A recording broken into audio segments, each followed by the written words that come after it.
todas acosadas. Y creo que quedan 2 más de este bloque. Este y 2 más. Ya va quedando poco de cada bloque. Del que más me queda es de las extraviadas enajenadas, que como sabéis me cuesta poco. Pero bueno.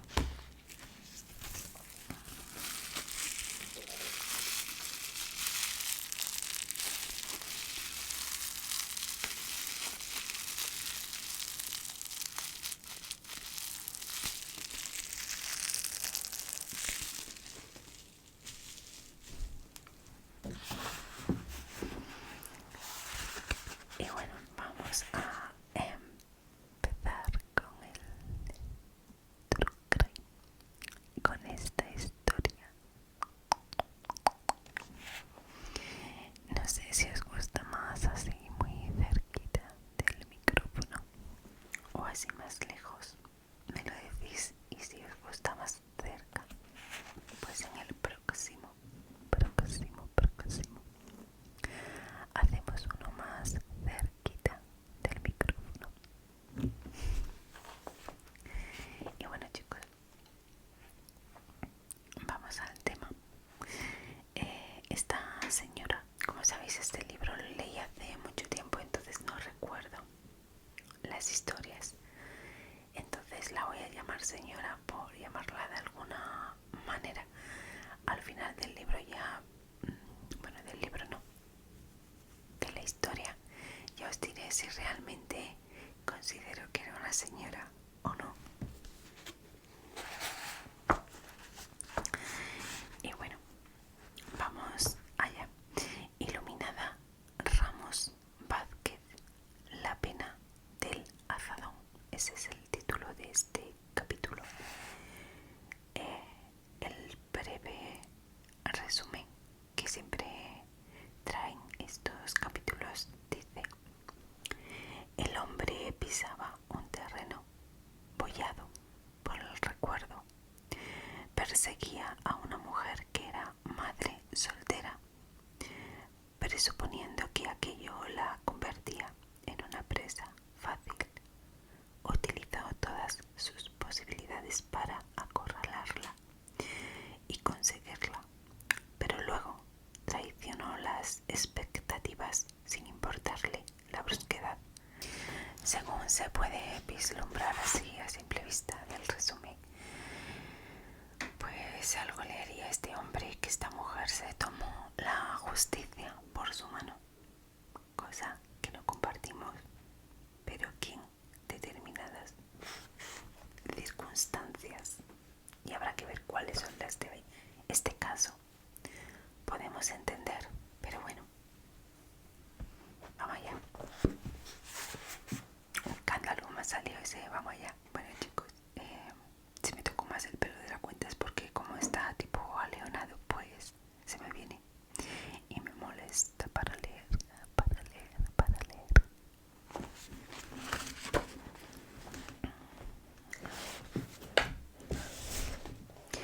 Era una mujer fuerte, acostumbrada al trabajo del campo. Si se la veía confundida con sus compañeros en las penosas tareas, parecía uno más. Sin embargo, la dureza de la vida no le había arrancado su lado femenino. Iluminada mantenía el poder de seducción intacto, además de una ternura insatisfecha que la devoraba por dentro. Desde muy joven tuvo que ganarse el sustento y eso le impidió afinar sus encantos, cuidar la piel, aprender a andar como una señorita. Lo peor quizá fuera esto último, porque lo abrupto del terreno impide las finezas. Iluminada había aprendido a andar como si estuviera a bordo del Titanic, abriendo mucho los pies, apoyando con firmeza las plantas, manteniendo la vertical a toda costa por encima de desigualdades del terreno, hoyos o montes. Otro de sus rasgos más acusados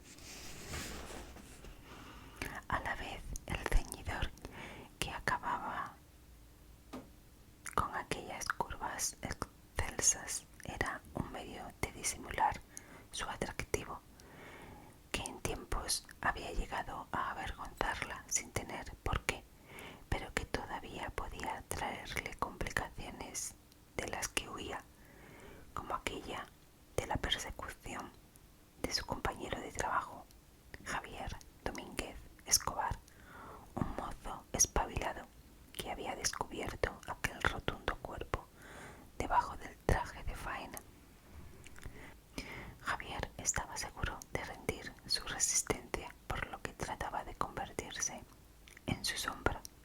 Iluminada la rechazaba siempre con un mohín que parecía una invitación a seguir. No obstante, ella prefería concentrarse en su obligación, olvidándose del mundo y de cuanto la rodeaba. La felicidad hace años que empezaba para ella cuando terminaba sus labores en la finca. Para una mujer joven, desflorada por un aprovechado, la única orilla segura era la de su hogar, donde la esperaba su hijo, fruto de un encuentro romántico que acabó descubriéndole el horror del olvido. Ella se enamoró, tierna e indefensa, porque en aquel ambiente rural en el que había nacido tampoco había muchas más cosas que hacer. Aprendió en su carne morena la furia de la búsqueda del hombre que parecía no tener fin. Las manos como garfios en su cuerpo, el estallido de la pasión conmoviendo la geografía de su cuerpo hasta los sentimientos. Ella creía que todo aquello era amor, un sentimiento profundo y duradero en una España de finales de los 60, donde una chica humilde nacida en un lugar apartado solo podía agarrarse a sus sueños. Iluminada era despierta, inquieta. Amó a aquel hombre mayor abriéndose al infinito. Era tanta su disposición que quedó embarazada en los primeros encuentros.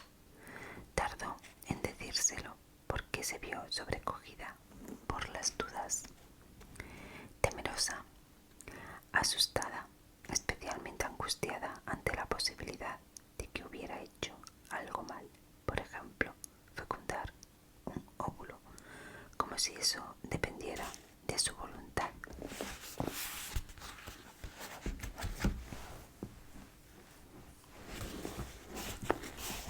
Sin pedirle permiso, el hombre aquel que había sido su amor no ponía mayor cuidado.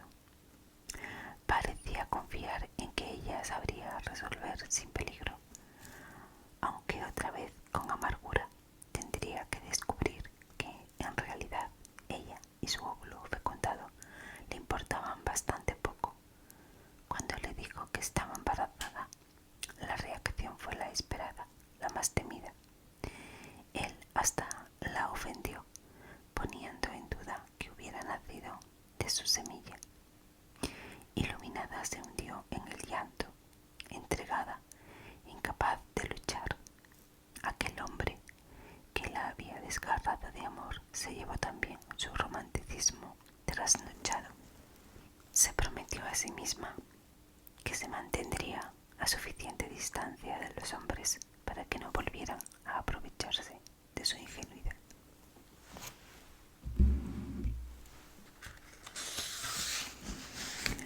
Allí, en Linares de la Sierra, Huelva, conozco ese sitio. Hay un restaurante en Linares de la Sierra, ahora no me acuerdo, no recuerdo cómo se llama, que se come, joder, que se come súper bien, perdón por la palabrota. Allí en Linares de la Sierra, Huelva, su vida discurría monótona, con madrugones de espanto y vuelta a casa a la caída del sol.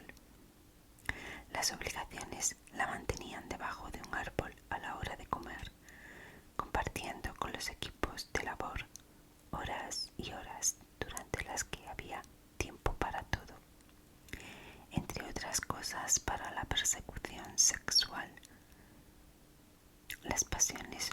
críticas, el acoso en el puesto de trabajo. Las partidas de campesinos estaban compuestas sobre todo por hombres y solo algunas mujeres.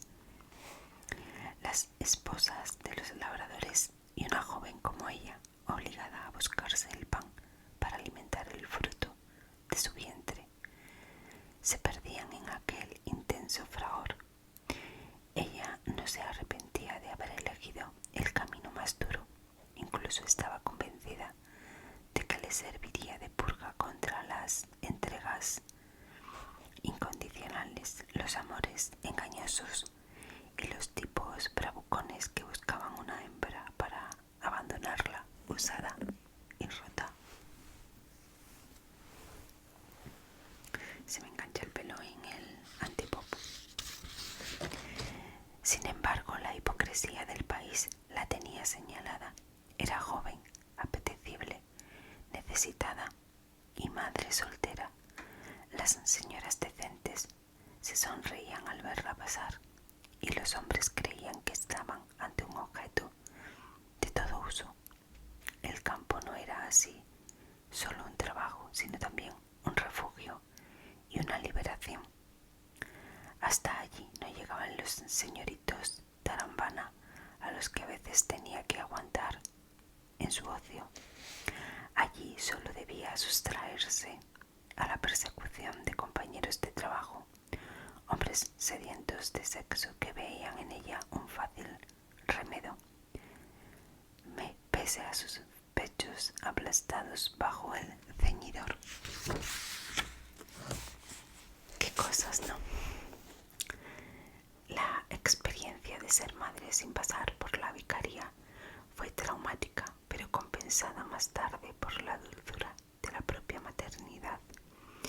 Eso la había reconciliado hasta cierto punto con los requiebros varoniles. Parecía decirse a sí misma que, aun con el riesgo de ser abandonada, la vida no estaba completa sin el roce con los hombres. De la forma más natural del mundo abría una puerta a volverse a enamorar en cuanto llegara alguien que no fuera un indeseable.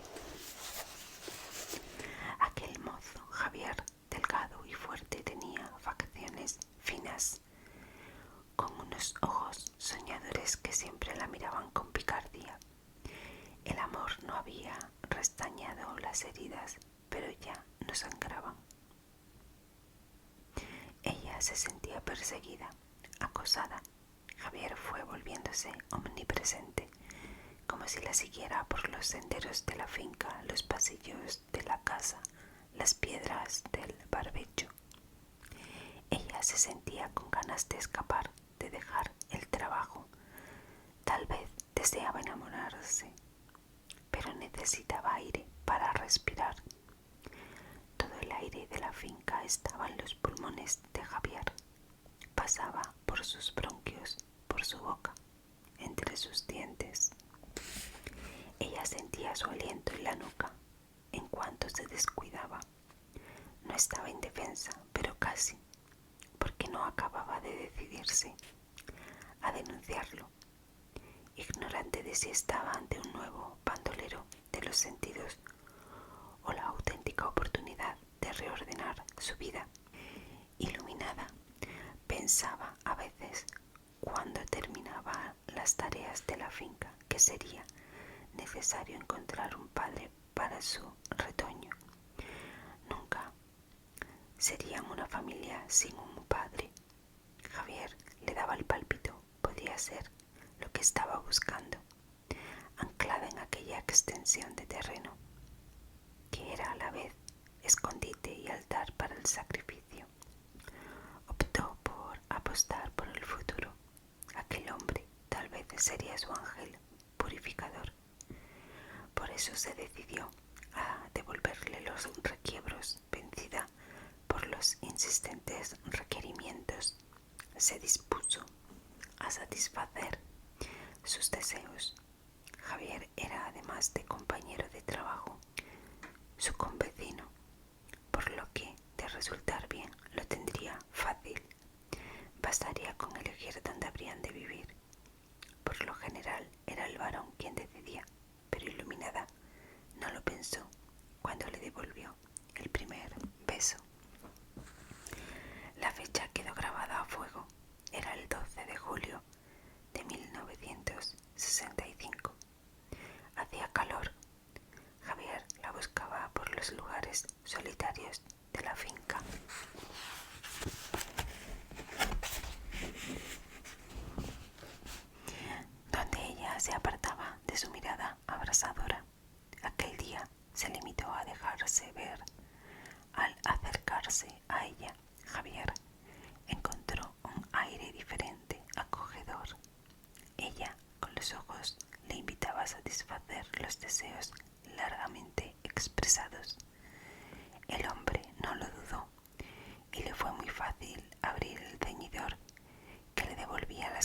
mientras él dejaba su rastro de suave calor en su piel, fue perdonándose errores pasados. Al fin y al cabo, estaban en un tiempo diferente, en aquella finca de Linares de la Sierra, donde por un tiempo se había instalado el paraíso. Él estuvo muy amable y cariñoso. Iluminada se sintió querida, tratada con dulzura. Ese sentimiento cálido que ella alentaba en su pecho, como en la cámara acorazada de un banco, pero a pesar de esa sonrisa que quedó en su boca cuando se separaron, ella se estaba engañando de nuevo. 11 días más tarde, cuando los encuentros amorosos culminaban, una historia sentimental que ella alentaba aferrándose con todas sus fuerzas, creyó estar embarazada. Lo primero que pensó fue que aquello cortaría el amor, como el primer embarazo había roto la esperanza con su primera pareja. Luego trató de reflexionar. Su compañero conocía que ya era madre. No podía sorprenderse si después del amor, sin prevenciones, le comunicaba que tendrían un hijo. De todas formas, cuando se lo dijo a Javier, lo hizo con mucho miedo. Estaba casi convencida de que reaccionaría abrazándola, alegrándose, pero mantenía una reserva expectante. La reacción de él primero la sorprendió desagradablemente, luego la indignó porque la humillaba. Javier contestó que no quería saber nada de aquel niño o lo que fuera. Se mostró sarcástico y dejó claro que no se sentía responsable si ella hacía el amor con cualquiera sin tomar precauciones. Se fue de su lado en silencio, dolorida. Necesitaba meditar su reacción. A las 3:30 de aquel 23 de julio, después de comer, Javier se acercó a la alberca donde Iluminada estaba lavando ropa. Seguía en su actitud arrogante, displicente. Comenzó a sacar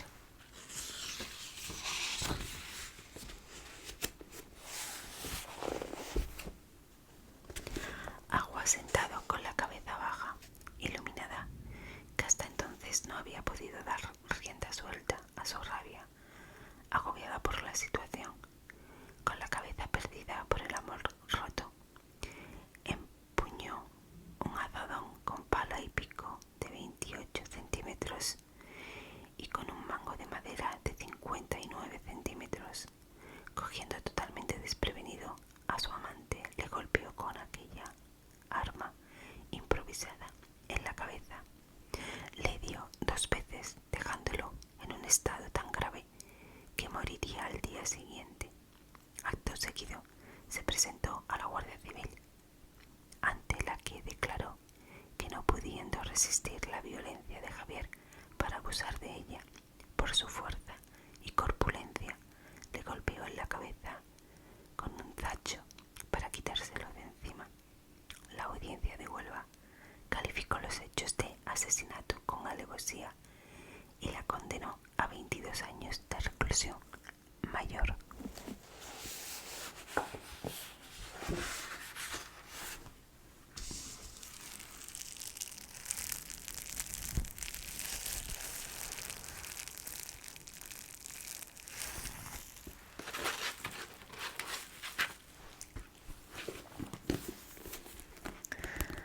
Y hasta aquí esta historia.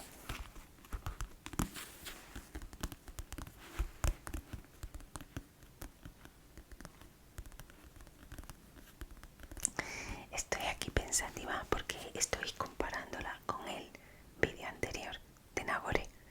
O sea, a Nagore no consideró el juzgado, o sea, el jurado popular, mejor dicho, que había alevosía, y lo condenaron a 12 años y medio de cárcel y solamente estuvo 9 años.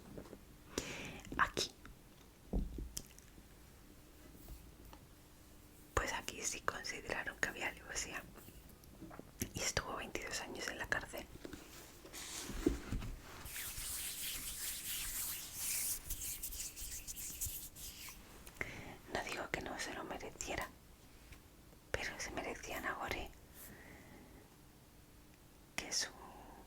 que la persona que la asesinó estuviese solo 9 años de cárcel, en la cárcel.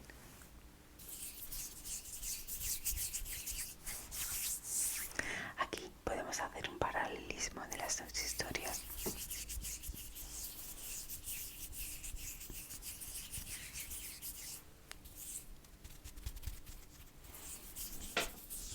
Y bueno, si queréis dejadme algún comentario por aquí, a ver qué os parece.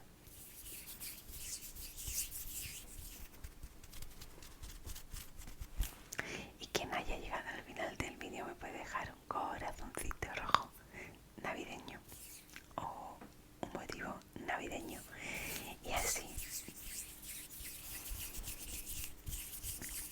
yo le contesto con otro navideño. Y bueno, chicos, no voy a hacer un juicio de valor porque